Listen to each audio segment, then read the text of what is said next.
యెషయా గ్రంథము 40:12 తన పురుషుడిలో జలములను కొలిచిన వాడెవడు? అక్కడ దేవుని యొక్క పర్సనాలిటీ స్పష్టంగా రాయబడి ఉంటుంది. చూడండి, తన పుడిసిటిలో జలములు కొలిచిన వాడెవడు? పుడిసిటిలో జలములను కొలిచిన వాడెవడు? జేనతో ఆకాశములు కొలిచిన వాడెవడు? జేనతో ఆకాశమును అంటే 9 గ్రహాలు సూర్యుని చుట్టూ తిరిగితే దాన్ని సౌర కుటుంబం అంటారు. సౌర కుటుంబాలు 14 కలిసి ఒక నక్షత్రం చుట్టూ పరిభ్రమిస్తే అది నక్షత్ర కుటుంబం అవుతుంది. ఆ నక్షత్ర కుటుంబాలు అనేకములు కలిసి పరిభ్రమిస్తే అది పాలపుంత. అట్లాంటి అనేకములు కలిసి పరిభ్రమిస్తే అది గెలాక్సీ. అలాంటి గెలాక్సీలు పాలపుంతలే ఈ విశ్వంలో కోటాను కోట్లున్నాయి.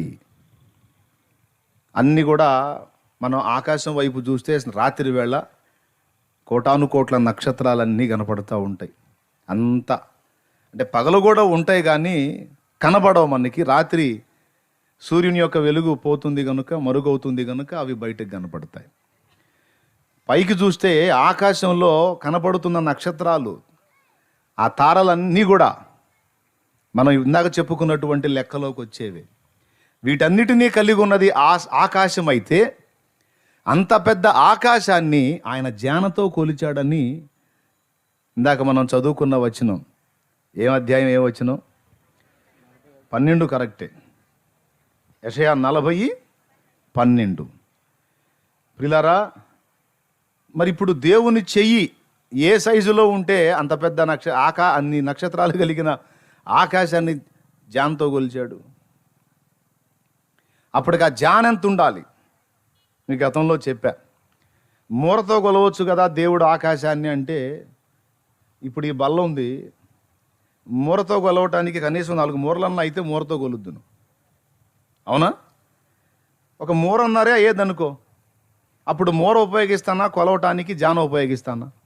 దీని వెడల్పు ఒక మూరన్నరే ఉందనుకో, అప్పుడు జానను ఉపయోగిస్తా కానీ మూరను ఉపయోగించను. ఇప్పుడు దేవుడు అంత పెద్ద ఆకాశాన్ని కొలవటానికి జానను ఉపయోగించాడు అంటే ఆయన చేతులు ఎంత పెద్దవో మీరు ఊహించవచ్చు. దేవుని పర్సనాలిటీ అండి అనంతుడు. కొంతమందికి అనంత్ అని పేరు పెడతారు. స్తోత్రం చెప్పండి. ఏం పేరు? అనంత్ బాబు అని పేరు పెడతారు. ఆయన ఉండేది మొత్తం 5 అడుగులు ఉంటాడు, లేదా 6 అడుగులు ఉంటాడు. 6 అడుగులు ఉన్నోడికి అనంత్ అంట. ఆయన ఎత్తుకు ఒక అంతం ఉంది, ఆయన వెడల్పుకు ఒక అంతం ఉంది. అనంతుడు అంటే అసలు కొలతకు అందని వాడు, అసలు ఆ ఎత్తు పొడవు వెడల్పులు ఎవడో లెక్క పెట్టలేని వాడు అనంతుడు. అంతము లేని, కొలత లేని వాడు. ఆ పదానికి అర్హుడు ఒక దేవుడే, ఇంకెవరికి దానికి సంబంధం లేదు. కానీ పేరు మాత్రం పెట్టుకుంటారు. అనంతుడు మావాడు, అనంతు బాబు అనంతు అని.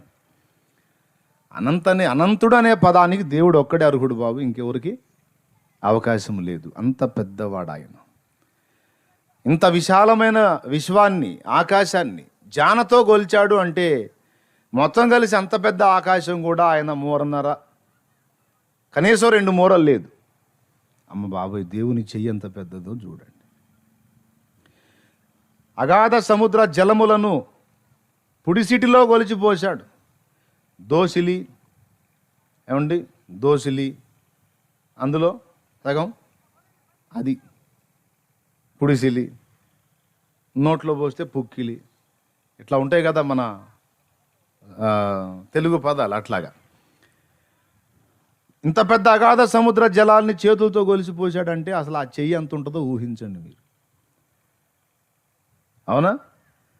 తర్వాత త్రాసులో పర్వతములను చూసి నిలబెట్టాడట. పర్వతాలు ఎవరెస్ట్ శిఖరం అని రకరకాల పర్వతాలు ఉన్నాయి కదా. కొన్ని పర్వతాల పేర్లు చెప్పండి. ఎవరెస్ట్, హిమాలయ, ఇంకా వింధ్య పర్వతములు ఉన్నాయా? ఎప్పుడో చిన్నప్పుడు చదువుకున్నా కదా సోషల్లో. వింధ్య పర్వతములు, హిమాలయ పర్వతములు, ఎవరెస్ట్ శిఖరం అని అట్లా శిఖరాలు, పర్వతాలు ఉన్నాయి. పర్వతము చాలా ఎత్తైనది, చాలా వెడల్పైనది, చాలా లోతైనది. అంత పెద్ద పర్వతాలన్నిటిని కూడా త్రాసులో తక్కెట్లో తూసి పెట్టాడంట. ఆయన పద్ధతిగా భూగోళం మొత్తానికి భద్రత కొరకు పెట్టాడు. మొత్తానికి ఆ పర్వతాలన్నిటినీ శుభ్రంగా అన్నిటినీ పేల్చి పడేసి శుభ్రంగా కాళ్ళ కింద బండలు చేసుకొని ఏదో కథ నడుపుతున్నారు. అదే కొంప ముంచుద్ది భవిష్యత్తులో. దేవునికి స్తోత్రం కలుగును గాక. సరేలే, ఉంటే ఉన్నాం, పోతే పోయి, ఉన్నంత వరకు జల్సాగా బతకాలి అనేది కదా మన తీర్మానం. అందుకని అట్లా చేసుకుంటున్నాం అనుకో, అది వేరే సంగతి. పర్వతములను త్రాసులో తూచాడట. ఇంత పెద్ద భూగోళం మీద ఉన్నటువంటి మట్టిని కొలపాత్రలో కొలిచి పోశాడు అన్నది. అక్కడే ఉంటాయి అవన్నీ. పాట కూడా పాడుకున్నా, దేవునికి స్తోత్రం. ఆ పదాలు ఎంతో ఇష్టమైపోయినాయి నాకు, చాలా చాలా నచ్చినాయి. దేవుని పర్సనాలిటీ, దేవుని ఆహార్యము వర్ణించుకోవటం అంటే నాకు చాలా ఇష్టం. పనికిమాలిన మనుషుల ముఖాలని, మనుషుల ఆహార్యాలని వర్ణించి మాట్లాడుకుంటారు కొంతమంది. అసలు ఎంత పొడవు, ఎంత అందగాడు, ఎంత అందగత్య, అసలు ఏమి ముక్కు, ఏమి ముఖం, ఏమి రంగు. మనుషుల్ని చూసి అరే ఏం పొగుడుకుంటారో కొంతమంది. చక్కదనాన్ని బట్టి, ఆహార్యాన్ని బట్టి, గాంభీర్యాన్ని బట్టి. నేను చెప్పనా, కొంతమంది ఏమో కండల వీరులను చూసి అస్సలు కండలు మెలిదిరిగిన గండలాగున్నాడు, అస్సలు అమ్మో అని ఆశ్చర్యపోతూ ఉండ. వాళ్ళు కూడా అన్నీ ఓడదీసి ఏదో కొంచెం అట్లా ఈ మొల మీద అడ్డం పెట్టుకొని ఇట్ట తిరిగి పోజులు ఇస్తూ ఉంటారు. ఎంత సౌందర్యవంతుడైనా, ఎంత అద్భుతమైన ఆహార్యం ఉన్నా, మంటితో నిర్మించబడిన దేహము, అంత లోపల జీవాత్మ ఉన్నంత వరకు బాగానే ఉంటుంది. ఈ జీవాత్మ వెళ్ళిపోయింది అనుకో, ఎంత సౌందర్యవంతమైన దేహమైనా 3వ రోజు కల్లా దుర్గంధభరితం. అవునా? కండలు మెలిదిరిగిన గొప్ప కండల వీరుడైనా సరే 3 అయినాయి అంటే ఇక వాడికి గ్లూకోజ్ బాటిల్ పెట్టాలి. దేవునికి స్తోత్రం కలుగునుగా. అలా 3 వాంతులు 3 సార్లు పోయి వచ్చాడంటే చాలు. పైల్వాను కూడా పబ్బవలసిందే. ఎందుకు? నీరసం. ఏందిరా నువ్వు కండలు మెలిదిరిగిన వీరుడివి కదా అంటే, ఏం కండలు ఏమో ఉండరా బాబు, నీరసం వస్తుంది అని బాటిల్ పెట్టాలి. కాబట్టి మనుషుల బలం మనం ఏదో పొగుడుకోవటానికి లేదు, మనుషుల ఆహార్యం సౌందర్యం వర్ణించడానికి లేదు. ఎందుకంటే వీటికి ఒక పరిమితి ఉంది, వాటికి ఒక స్థాయి ఉంది, వాటికి ఒక హద్దు ఉంది. హద్దులు పరిమితులు లేని అద్భుతమైన ఆహార్యము కలిగి, వర్ణనకు అందని అద్భుతమైన సౌందర్యము కలిగి, శ్రేష్టమైన రీతిని మహాబలవంతుడై వెలుగొందుతున్నవాడు దేవుడు. దేవునికి స్తోత్రం.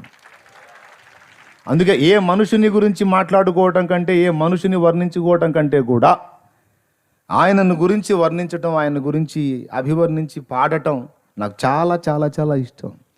సకల విశ్వమే తన యందు కలిగి ఉన్నవాడు నిన్ను అమితంగా ప్రేమించి నీ కోసం ప్రాణం పెట్టాడు. అన్న అంత పెద్దోడు అన్నావు, అంత ఉన్నాడు అన్నావు, అంత హెవీ పర్సనాలిటీ అన్నావు. మరి అంత పెద్దోడికి ఇంత మందిరం ఏం సరిపోద్ది అన్న? ఇంత పెద్ద భూగోళమే కాళ్ళ కింద పీటలాగా పెట్టినోడికి ఈ చిన్న మందిరం ఏం సరిపోద్దంటే, దానికి సమాధానం చెప్తా వినండి. దేవుడు అనంతుడే, అంత పెద్దవాడే అయినా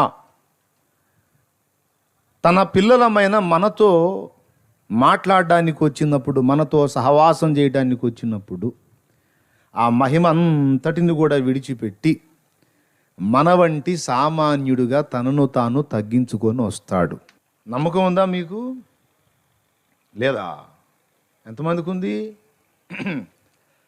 గుండాబత్తిని దేవదానం అనే దైవజనుడు యథార్థంగా జరిగిన సంఘటన ఒకటి తన పుస్తకంలో సాక్ష్యార్థంగా రాసుకున్నాడు, ప్రభు మహిమార్థమై.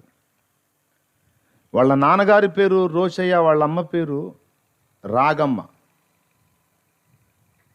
ఆ మధ్యకాలంలో వాళ్ళు ఉన్న ఏరియాలోకి ఎట్లానే కొంతమంది యేసు ప్రభుని నమ్ముకున్న వాళ్ళు వెళ్ళి సువార్త ప్రకటిస్తే, ఈ రోషయ్య అనే ఆయన, వాళ్ళ అన్నయ్య, ఇంకొక బంధువు, ఈ ముగ్గురు ఆ రోజు ఆ వచ్చిన వాళ్ళు చెప్పిన సువార్త విని మారు మనసు పొంది నీళ్లలో ముంచుట బాప్తిస్మం పొందారు.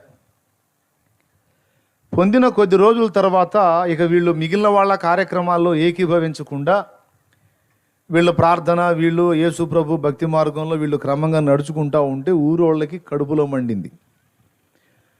అరే ఎప్పటి నుంచో కలిసి ఉంటున్నాం, ఎంతో అన్యోన్యంగా ఉంటున్నాం, అంతా కలిసి పూజలు సంబరాలు జాతరలు అంతా చేసుకుంటున్నాం. ఇప్పుడు ఎవడో వాడు వచ్చాడు, 4 మాటలు చెప్పాడు, నీళ్ళల్లో ముంచాడు పోయాడు. వాడి మాటలు పట్టుకొని వాటిని ఘనంగా ఎంచి మాలో నుండి వేరైపోయి ప్రత్యేకంగా బ్రతుకుతున్నారు. అసలు ఇదేం పద్ధతిరా?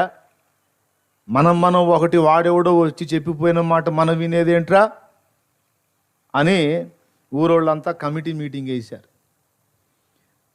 పనికిమాలిన పనులు చేసే వాడిని క్లాస్ ఇవ్వడానికి ఎవడో కమిటీ మీటింగ్ వేయడు. అర్థమైందా? అరే వాడు భయంకరంగా తాగుబోతు అయిపోయాడు, చండాల పనులు చేస్తున్నాడు, వాడి కుటుంబం రోడ్డును పడేటట్టుంది, కమిటీ మీటింగ్ వేద్దాం, వాడి క్లాస్ ఇద్దాంరా అని ఎవడు కమిటీ మీటింగ్ వేయడు. కానీ ఆ తాగుబోతోడు మారి చర్చికి పోతుంటే మాత్రం కమిటీ మీటింగ్ వేసుకుంటారు. రోజు పాపం పొద్దున సాయంత్రం పచ్చగా తాగుతా తిరిగేవాడురా, ఎక్కడెక్కడ మురిగుంట్లు అన్నీ వాడియే పాపం, అమ్మగా తాగుతా తిరిగేవాడు.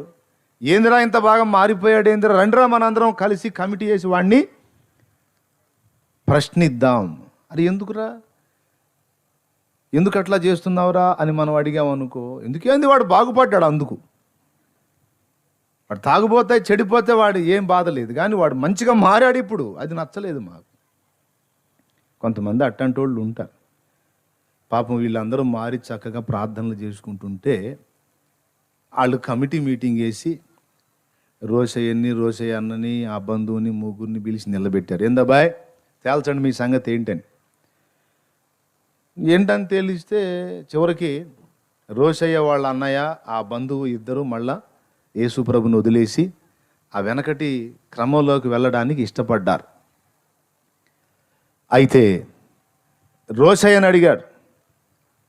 రోషయ్య సమాధానం చెప్పలా. నువ్వేమన్నా మార్చుకుంటావా, లేకపోతే నువ్వు మరి మేమంతా కలిసి నిన్ను వెలేస్తామన్నారు.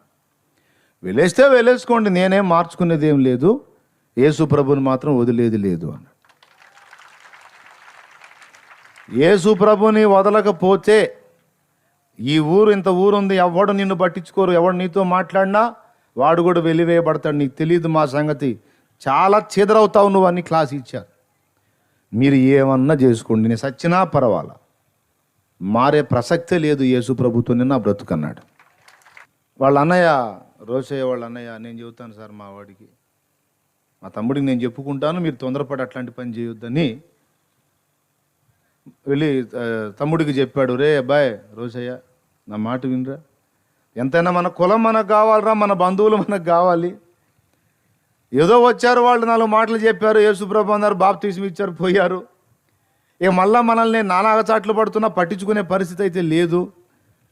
మరి ఇళ్లలోంచి వెలివేయబడ్డామంటే మన గతి భయంకరంగా ఉంటుందిరా, నా మాట వినరా తమ్ముడా అని అన్నయ్య తమ్ముడికి చెప్పాడు. అప్పుడు తమ్ముడు అన్నాడు, అన్నా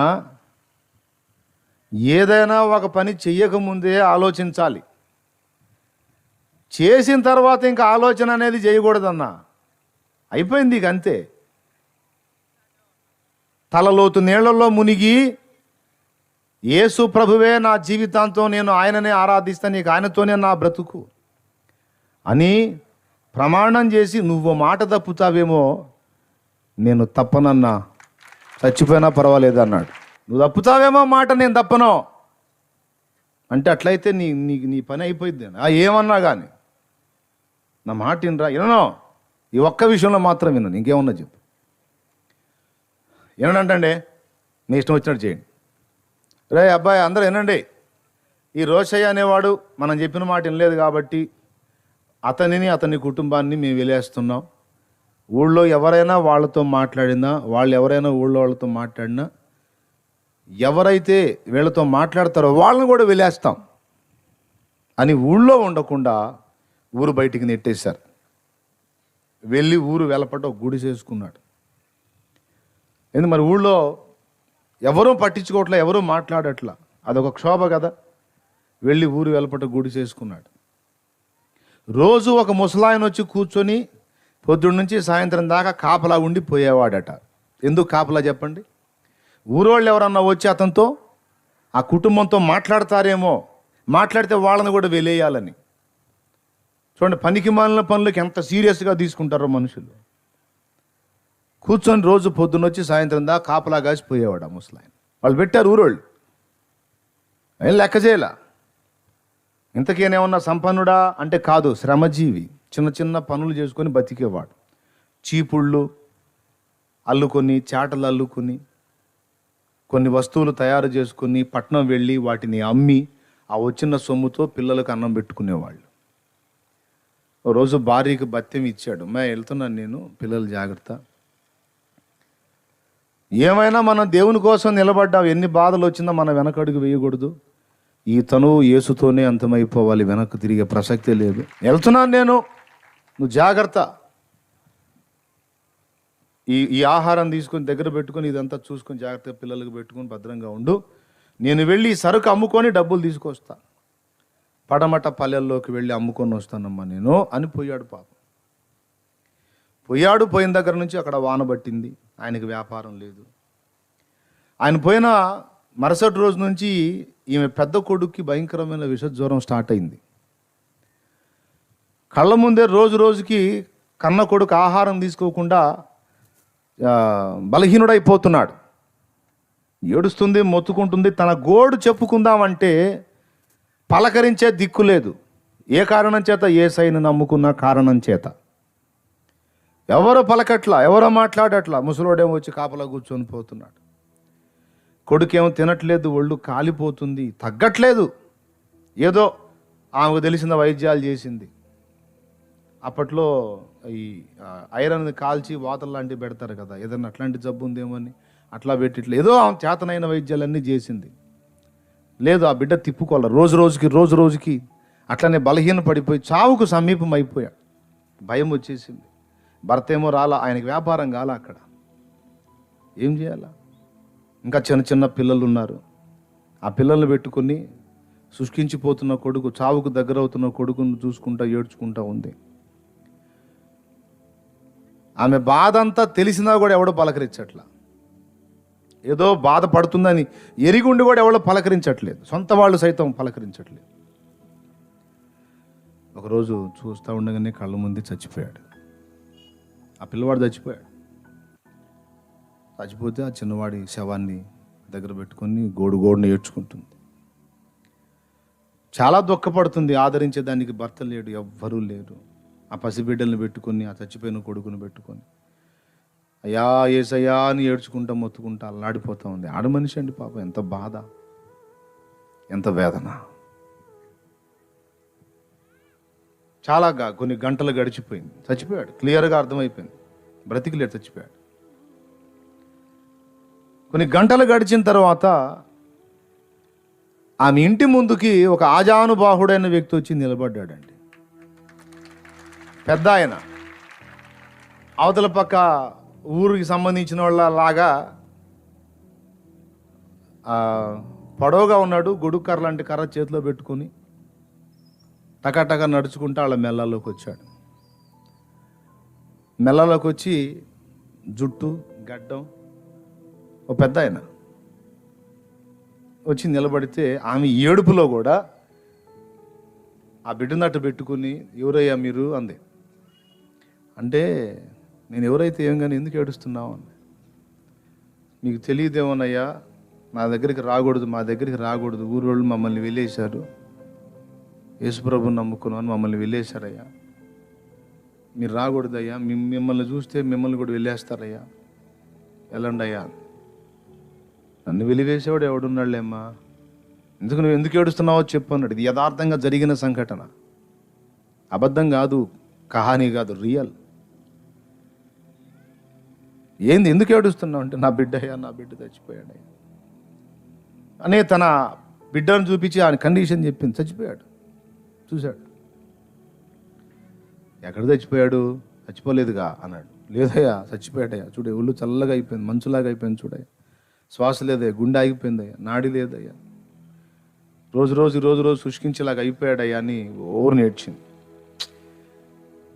చచ్చిపోలేదన్నాగా ఎందుకు ఏడుస్తావు, ఏడవాకు అని అక్కడే నేల మీద వంగి అంత మంటి తీసుకుని కొంచెం దాని మీద ఉమ్మినట్టుగా చేసి దాన్ని చిన్న చిన్న మాత్రల్లాగా చేసి ఆ చచ్చిపోయిన శవం ఆ చిన్నవాడు బాడీ డెడ్ బాడీ ఉంది కదా, ఆ డెడ్ బాడీ నోరు తెరిచి ఆ నోట్లో వేసి నోరు మూసి, చిన్నోడా ఏయ్ లే అన్నాడు. వాడు దిగ్గును లేచి కూర్చున్నాడు. దేవునికి స్తోత్రం కలుగునుగా. కూర్చున్నాడు, లేచి కూర్చున్నాడు. లేచి కూర్చుంటే ఏమన్నా తినే ఉన్నాయా వాడికి పెట్టడానికి అన్నాడు. ఆ ఉట్టిలో దాచిపెట్టిందంట నారింజకాయలు, కమలాకాయలు. అన్నం తినకూడదు, జ్వరం వచ్చిన పిల్లవాడు అవి పెడదామని అవి తినలా చిన్నోడు. ఎప్పుడైతే కళ్ళు తెరిచి లేచి కూర్చున్నాడో చెప్పాడు, పోయి ఏదన్నా తినేదానికి ఏమైనా ఉంటే పెట్టు. కాస్త నీరసం పోయొద్దు వాడికి. ఈ మాట ఎప్పుడో ఎవరో ఎక్కడో ఎవరితో అన్నారు గుర్తుందా? యాయీరు కుమార్తె చనిపోయిన అమ్మాయిని తిరిగి బ్రతికించి ఆ చిన్నదానికి ఆహారం పెట్టుడి అన్నాడు. ఎప్పుడైతే ఏదన్నా ఉందా, పండ్లు ఏమైనా ఉన్నాయా, కాయలు ఏమైనా ఉన్నాయా, తినేది ఏమైనా ఉందా, వాడికి తెచ్చి పెట్టు అనగానే ఆ చిన్నోడిని అక్కడే లోపలికి పరిగెత్తింది. ఆ ఉట్టిలో ఉంచిన మూకిళ్ళలో ఆ కమలాకాయలు, నారింజకాయలు తీసుకొచ్చి పెట్టాలని పోయి అవి తీసుకొని బయటికి పరిగెత్తేటప్పటికి ఇక్కడ ఉన్న ఆయన లేడు. అటుపోయి చూసింది, ఇటుపోయి చూసింది, దాక్కునేది ఏం కాదు, అంతా ఓపెన్ ప్లేసు, ఎక్కడా ఆ పర్సన్ కనపడలా. అప్పుడు గుర్తు చేసుకుంది ఆయన వేసుకున్న వస్త్రం, ఆయన ఆహార్యం, ఆయన వచ్చిన తీరు, ఆయన పలికిన మాట. నన్ను వెలివేయగలవాడెవడు లేని ఆయన పలికిన మాట. చచ్చిపోయిన బిడ్డను చూపిస్తే చచ్చిపోలేదులే అని ఆయన గద్దించటం, ఎందుకు ఏడుస్తున్నావు అని ప్రశ్నించటం, ఇవన్నీ గుర్తు చేసుకొని ఆ బిడ్డను పట్టుకొని అప్పుడు ఆమె చెప్పింది, భర్త వచ్చినప్పుడు, యేసయ్యా మన ఇంటికి వచ్చాడయ్యా అని. ఆయన నమ్మదగిన వాడు, వచ్చాడు, వస్తాడు. మరి అట్లయితే యేసుప్రభు నమ్మి చనిపోతున్న వాళ్ళు చాలామంది ఉన్నారు. వాళ్ళందరి దగ్గరికి వచ్చి బతికించవచ్చు కదంటే, కొంతమందిని తన యొద్ద ఉంచుకున్నట్టు ఆయన చిత్తం, కొంతమందిని తిరిగి బ్రతికించుట ఆయన చిత్తం.